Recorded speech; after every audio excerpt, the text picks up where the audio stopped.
अब आ जाइए 4 जून को। 4 जून को सुप्रीम कोर्ट में सुनवाई होती है, इस साल इसी महीने। अब 4 जून को सीबीआई ने माननीय सर्वोच्च न्यायालय के सामने कहा, किसी और अदालत के सामने नहीं, देश की सबसे बड़ी अदालत माननीय सर्वोच्च न्यायालय सुप्रीम कोर्ट के सामने कहा, जब सुप्रीम कोर्ट ने कहा भाई कब तक आप जांच चलाएंगे, 2 साल हो गया, 2 साल हो गया, कब तक आपकी जांच चलती रहेगी? बोले सर साहब एकदम जांच पूरी हो गई, सब कुछ तैयार है साहब, बस 2 से 3 हफ्ते के अंदर हम फाइनल चार्जशीट दाखिल कर देंगे, अब हमको कोई जांच नहीं करनी। सुना होगा आप लोगों ने, यह भी आप लोगों की जानकारी में है। माने सीबीआई सुप्रीम कोर्ट को गुमराह कर रही है। इसका मतलब सीबीआई अपनी जांच पूरी कर चुकी थी। इसका मतलब सीबीआई को आगे जांच नहीं करनी थी। इसका मतलब सीबीआई को कोई और गिरफ्तारी नहीं करनी थी। लेकिन सीबीआई वालों को बेचारों को क्या पता कि उनको अभी क्या क्या करना पड़ेगा। उसी बीच एक ऐतिहासिक फैसला ट्रायल कोर्ट का, ईडी कोर्ट का अरविंद केजरीवाल के मामले में आता है और वो फैसला यह कहता है ईडी के पास कोई सबूत नहीं है अरविंद केजरीवाल के खिलाफ। ईडी दुर्भावना से काम कर रही है अरविंद केजरीवाल के खिलाफ।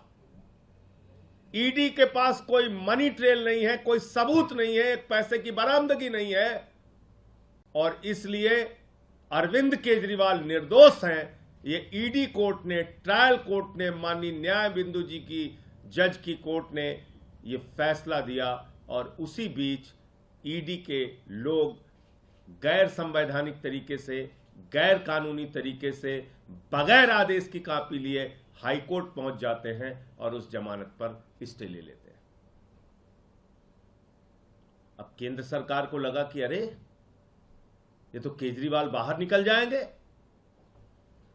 जिस सीबीआई ने कहा जांच पूरी हो गई है, 2 से 3 हफ्ते में फाइनल चार्जशीट दाखिल हो जाएगी, उसको केंद्र सरकार ने कहा, बीजेपी की सरकार ने कहा, मोदी की सरकार ने कहा जाओ तुरंत अरविंद केजरीवाल पे नया मुकदमा लिखो और उनको गिरफ्तार करो। जांच एजेंसियों का कितना खुला दुरुपयोग हो रहा है, इससे बड़ा कोई उदाहरण नहीं मिल सकता। तुरंत पहुंच गई सीबीआई जेल, 3 घंटे तक वहां पूछताछ किया, दूसरे दिन कोर्ट में हाजिर करा लिया, फिर उनकी गिरफ्तारी कर ली, फिर उनकी 3 दिन पुलिस रिमांड ले ली सीबीआई ने और 3 दिन के बाद आके कह दिया साहब अब जांच नहीं करनी, इनको जुडिशियल कस्टडी में भेज दीजिए। आपने मजाक बना रखा है न्यायालयों का, मजाक बना रखा है कानून व्यवस्था का, मजाक बना रखा है इस देश के संविधान का।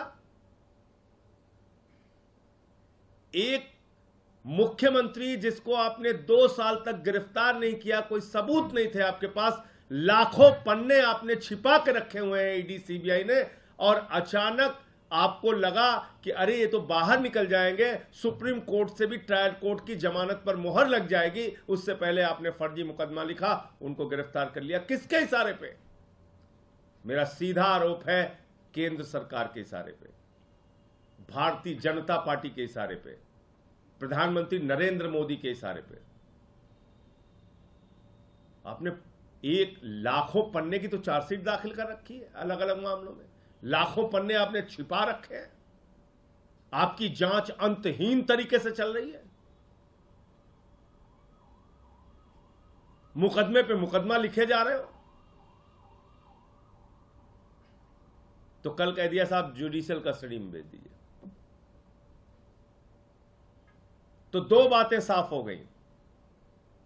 नंबर 1, मनीष सिसोदिया के मामले में कोई सबूत नहीं है ईडी और सीबीआई के पास, सिर्फ उनकी जमानत को रोकने के लिए भारत के सर्वोच्च न्यायालय में खुलेआम ईडी और सीबीआई के द्वारा झूठ बोला गया।